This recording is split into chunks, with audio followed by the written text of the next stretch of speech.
కుహు సరాగాలే శృతులుగా కుశలమ అనే స్నేహం పిలువగా కిలకిల సమీపించే సడులతో ప్రతి పొద పదాలే ఓ పలుకగా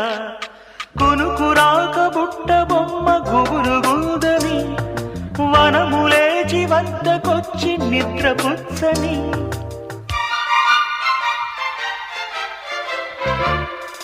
జామురాతిరి జాబిలమ్మ జోలపాడన ఇలా